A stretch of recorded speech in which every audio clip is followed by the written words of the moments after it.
Prostate. And everybody is even in the right position. So I love it when a plan comes together. I forgot to double check that. Hello, my name is Colin. Welcome to episode 5 of Roll by Roll's Tavern Talk, a show where we, the Roll by Roll gang, discuss various aspects of running a great D&D campaign based on our experiences with D&D 5e and our current Adventures in Emathan homebrew campaign. Joining me tonight are the rest of the Roll by Roll crew. So we have Barry, who plays Nightingale and Landis. Say hello, Barry. Hey, everybody. And we have Egan, who plays Douglin and Lafferty. Say hello, Egan. Hello, hello. No, I said say hello, Egan. Hello, Egan. There we go. Excellent. So let's get right into our topic for a little setup to start. So during our last Thursday, it was another Thursday session. We'll be back to our regular Saturday time slot moving forward. But our Thursday Adventure in Emathan session, we had one heck of a battle. The party had entered a cave to collect void water. They had been warned about the possibility of lightning snakes being in the cave, and the snakes did not disappoint. To ensure, the ensuing battle, I can't even read my own notes here, came very close to knocking out the party, but thankfully all escaped with their lives and the required void water. So this battle was, and I'm sure you guys will agree, by far the closest the party has come so far in this campaign to getting wiped out, and it was freaking great. Yeah, it was fun. So tonight we thought we'd share our thoughts on how both the DM and players can keep combat exciting while avoiding the dreaded total party kill, the TPK. So let's get right into our topic. Barry, why don't you kick us off with your thoughts on last Thursday and our topic in general? Yeah, so this is a topic that has a lot of layers, and it's going to take hopefully we can get to the core of it in this conversation. But yeah, we ran into some stuff, and like a lot of players, myself, Egan, I won't speak for you, but you get in this mindset that everything the DM throws at you is a challenge that you're supposed to beat. And so we got into this combat, and being in that player mindset of, I'm the hero, I'm supposed to beat these things. We started fighting, and very quickly I decided to turn tail and run, because I was just like, okay, no, this isn't going to go well. These things can fly. We don't have a lot of range stuff. So it was getting intense, and it became very, very evident that us as a group have never, ever put any thought into how we would run away. And it's something that every group of players needs to understand. Now, at session 0, when we started this campaign, kind of on the camera or off camera, we had the discussion that we wanted a campaign where death for characters was a reality. It's going to happen if you play foolishly. And that is something you need to have a discussion with your DM, if players' deaths is something that's a possibility or if it's not. We wanted it. We love that thrill that at some point your characters might die. And this combat was intense, but in that same brushstroke of it being intense, it was incredibly fun for us. We had some of the most exciting moments we've had in a combat, and it was thrilling. But yeah, it's really important to set some guidelines early on in your campaign so that players know that not every fight is meant to be won. You don't always have to beat the monsters by killing them, and that death is a possibility. So be ready for it. Have some kind of idea in your head that if your player dies, maybe you make something with the DM where you get a last word, or a last little saying to your comrades, so that death is something the player feels a little ownership over, even though they were the foolish ones who got themselves in trouble and didn't run away from the Trask at second level. It happens. But yeah, those are just kind of things that we came across and felt we needed to share with our audience. Egan, your thoughts? Yeah, I will first of all say that the tougher the battle, I think the more exciting it is. Maybe not all the time, especially if you're running low on resources. But the fact that we were pushed was something very exciting. I always look at it this way. I don't think you know your character, you don't know yourself in that situation until you're pushed to the limit. Barry brings up a great point about when is it time to run. I've been playing for a while, and it's a rare occasion where you even think to run, right? It's always about, no, got to kill it, got to loot it, we got to move on. And I think one of the interesting things about especially 5e is that you can create situations where you might have to run to stay alive. And going back to it, as far as the real threat of your character not making it out, I think adds so much to it. I know it can be hard, when you become, really close to your PC, you start getting up in levels and they die. It unfortunately is part of the game. I do think it needs to be special and monumental, but without that threat, the thrill of battle is somewhat diminished, if you will. And it's just, just kind of going through the motions. I also think, too, just from a strategy standpoint, it can't always just be point and shoot, right? There has to be strategy. There has to be using some of the, we have a whole laundry list of skills, right? A whole laundry list of spells that aren't just fireball, aren't just, the same old type of thing. So, Colin put us through some paces there, and let's just say there was a round or two where it was getting pretty close to that famous TPK, but we were able to make it out alive, barely, but we made it out alive. But it was fantastic, super fun.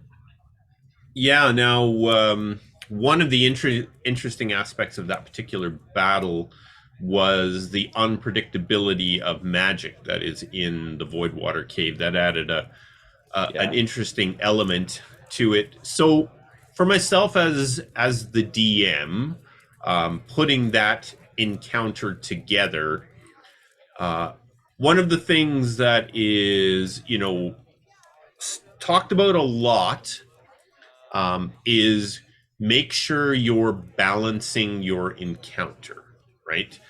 And I know there's a lot of philosophies on how to do this. There are some great tools out there. I use the encounter. Can't think of the exact name of it, but on D&D Beyond, I used to use Cobalt Fight Club. I think that one has died, and Cobalt Fight Club Plus or something has. But essentially, they do. You put in your parties, levels, and numbers, and that helps give you an idea if you're in the right ballpark. But at the end of the day, I say there is no such thing as a balanced encounter. And the reason I say that is there are two huge variables that change everything, and the DM has absolutely no control over them whatsoever. And the first is what the players do. I mean, as the DM, I know what the party makeup is. I know the spells they have and magic items they have, but I have no idea how they'll use any of it, how they'll use it together as a group. And Egan, you and I were talking about this, Barry. I'm not sure if you were there. So from a DM standpoint, think a player has a spell that delivers massive damage. Let's say a thunder spell or something, and there's a monster in a cave. Now that player could choose to fire that spell at the monster, or maybe think to themselves, I'm going to fire it at the roof of the cave and try and collapse the cave on the monster. Those are two very, very different ways that encounter could play out. And I mean, as a DM, when that player says that, you may think to yourself, holy moly, I never in a million years thought of that's the way that this encounter could play out, right? Oh So yeah. very hard to balance that way. The second thing is the dice. Like, Yeah. you have no idea how the dice are going to roll. We had dice rolls in that battle that went both ends of the spectrum. Absolute failures and just absolute unbelievable successes. The final blow was actually dealt by a unpredictable magic. I think it was 10 times the spell's damage. So that plays into it a lot. Barry? Well, I just want to clear this up for anyone who watches the game. The dice might be unpredictable, but you always know Douglan's gonna have a hard time. That poor guy, man, he catches no breaks in combat at all. He's the kings of ones, twos, and threes. But getting back to the points that you brought up there, yeah, like with those unpredictable factors, it's probably very difficult, for a DM. Anyone who sat behind the shield understands that it's super important to try to make combat exciting for your players, but guard against that slaughter that could easily happen when things start going against them. Now, there could be certain tricks that I know some DMs will use. I find that if and nobody ever wants to hear this, and again, it's hearing behind the curtain, but if you're a DM and you're wiping a party out and clearly things aren't going their way, how can you kind of backpedal to make it interesting?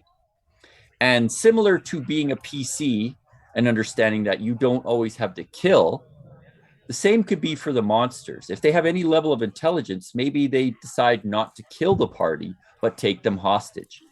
What this does is give the players now a hostage scenario they got to deal with.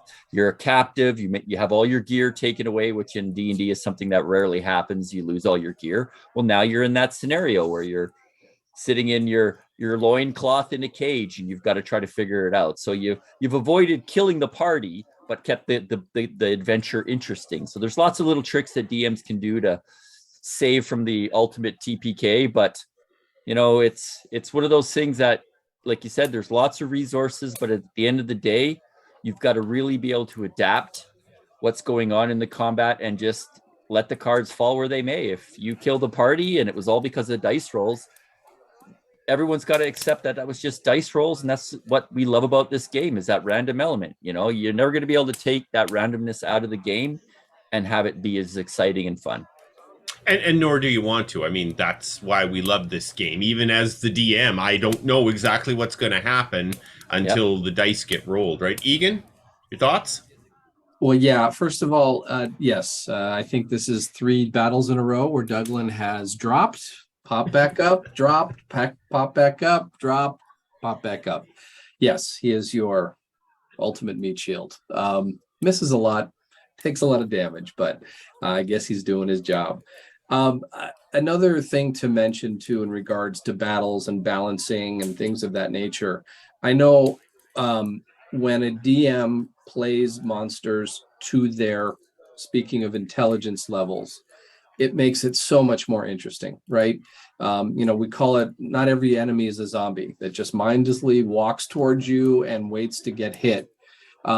That's not fun. That's not exciting, unless, of course, it's zombies or undead.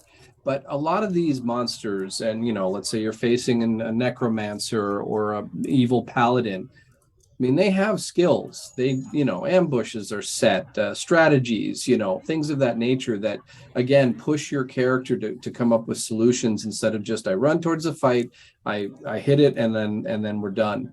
I think another thing to be mentioned too is, what is a success in a battle, right? It's not always I killed the monster and got the loot, right? I believe that some DMs will award experience or a success that they avoided a combat. They talked their way out of it. They stealthed their way out of it. They did something that was, outside of just hacking and slashing, right? So there's many different ways to have a successful combat, or let's call it encounter, that I again think allows you to really stretch the imagination and have so much fun with this game.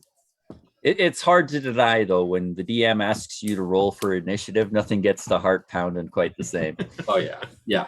Yep. Before we went before we went live here, I talked just briefly. A resource that I really like to use as a DM when I'm planning out an encounter is Keith Ammon's "The Monsters Know What They're Doing." It's got a website and books, 2 books on it. And it's really interesting to read about the tactics.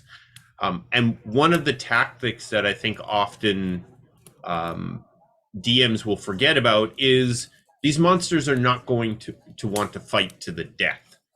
They have something they're trying to achieve in this combat.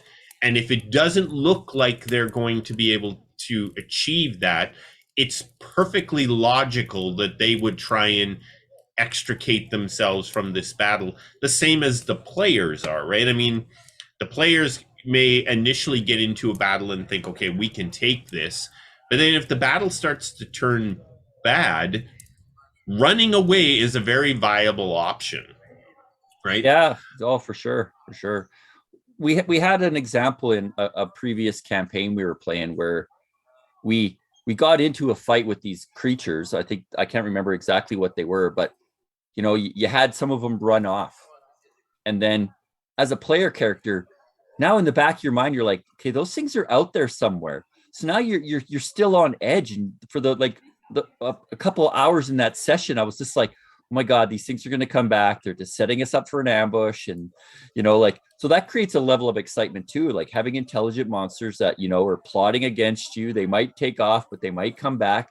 It creates that like living world, smart monster element that a lot of games are lacking. Like you say, they become these zombie creatures that run at you until they die. And it's like, well, what was their motivation? Like just to kill my character? Like that's pretty lame. And that's an important thing for a DM when you're planning an encounter to say to yourself, what is their motivation? Like, why are they attacking?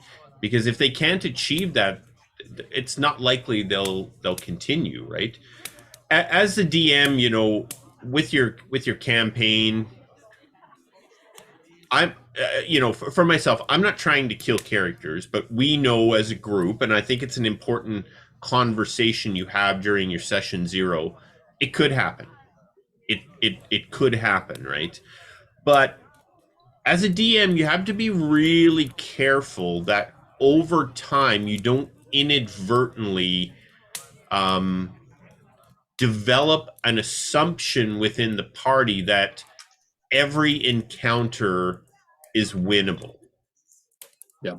Right? Because if after encounter 1 and 2 and 3 and 4 and 5 and 10 and 15, the party has always been successful, and then suddenly encounter 16, you decide to throw something at them that there is no way that they can win against, it's unlikely at any point during that encounter the party's going to think to themselves, we're going to get killed here, right? So as a DM, you have to, if you're pushing the envelope from time to time, the party will get used to the fact that, man, oh man, we had to run from that. Like there was no way we could.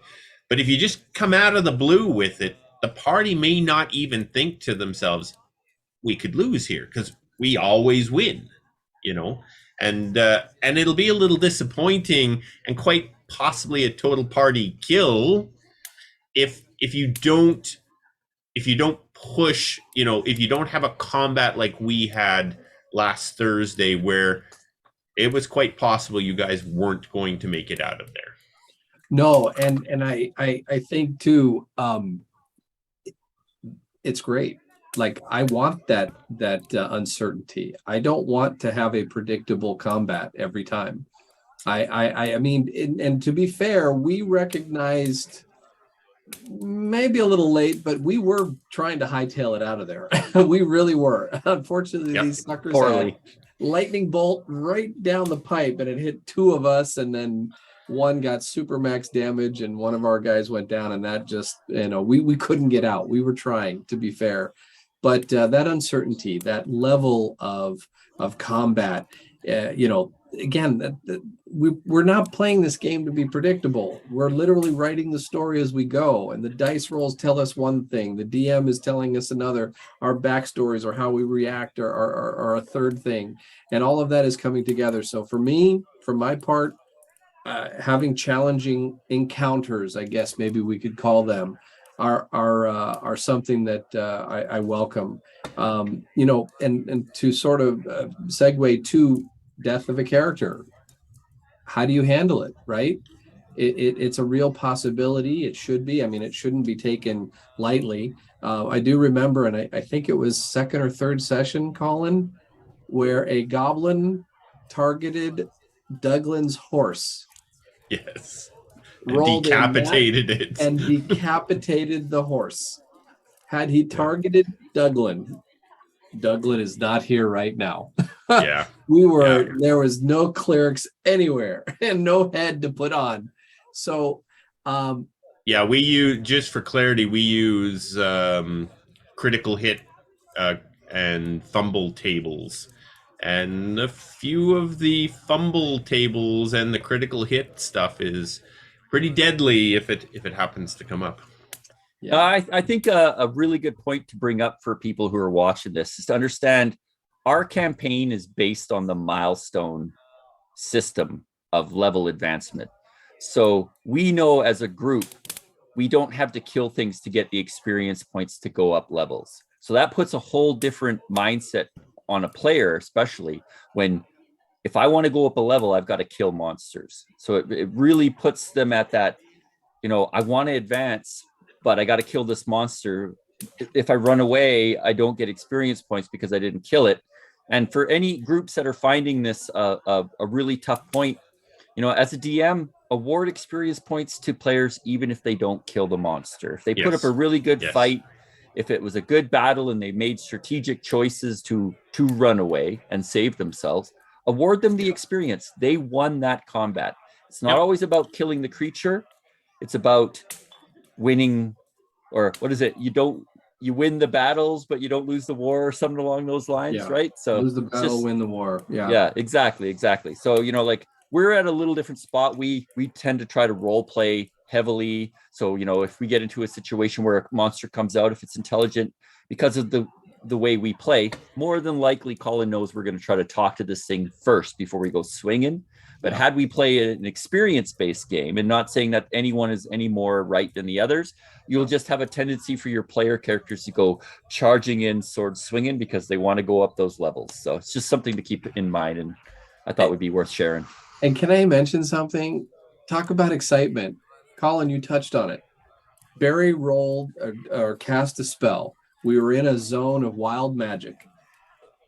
When it hit that threshold of 10 times damage, we went nuts. Okay. Yeah. That's epic. What you want. I mean, we were down to it. I mean, if we didn't get that roll or another one went the other way, I mean, think about the excitement, right? One roll could make all the difference. To me, it's just worth it. Yeah. I mean, just before that round, both Douglin and Nightingale were knocked down at the same time. There was only Lafferty and the two Landis magic left up at that point. Sitting behind a rock going, hiding behind a rock. What the heck are we going to do? Yeah. And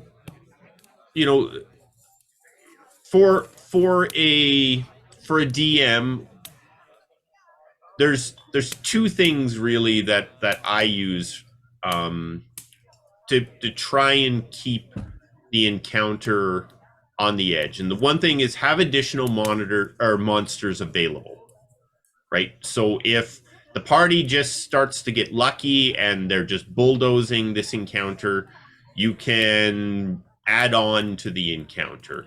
And then you also have the opportunity to do the opposite. You can pull creatures out of that encounter. Maybe there was a creature that was going to enter at a certain round. Don't bring that creature in. Just wait and see what happens. And I always plan my encounters to have additional creatures available that I can bring in to increase the intensity. It's a funny formula. You got to be careful, because just as you introduce a new monster, the rolls start going the wrong way for everybody. But it's one tool that I definitely think is good for a dungeon master to have, is some additional monsters that you can add in to keep that combat so it gets right to the edge. Well, what about the other way too? Like, okay, a character dies. Well, maybe a deity has plans for them, visits and says, I'm sending you back, but you got to pay a price. Or there's an NPC that, it comes out, I'm not saying, pops up out of nowhere, but you could also have it the other way too, right? Like it's a battle that, what? They're most likely someone's going to die, that you can have something built in to help the party get over the top, if you will, but only bring it out if they need to, that sort of thing. You got to be really careful, I think, with stuff like that, because if you do that too many times, then you've removed that fear of death again for the player character, right? Like it's something that, it's going to take experience, it's going to take getting to know your party and how they like playing, and it's going to take communication, because you might kill a character and that player is like, is there anything we can do? We'll have that discussion after the game, and maybe they come back later on or something along those lines, if the player and the DM think it's the right thing to do. But sometimes, you just got to say, he's dead, he's worm food now, and this is just part of the story, and we got to roll with it. So yeah, it's a delicate balance in all elements. But I mean, those are good conversations to have in your session 0, and how you might deal with player character death and bringing them back or not bringing them back. And you get one so resurrection we're card. getting close to our 30-minute mark here. Egan, why don't you got any final thoughts on our topic today? Don't be afraid to run away. It's okay. Very sound and live advice. to fight another day. Or Barry? come back with reinforcements. This one is for players and DMs. When you're in the heat of the moment and things are going wild and crazy in battle, always play for the rule of cool. If a player character wants to try something in combat and you're not sure how to do it, let them do it, because in the end, it's exciting for everybody, and who cares if that goblin doesn't get to go home to the wife and kids that evening? It was a fun battle for everybody. So yeah, indeed. Yeah.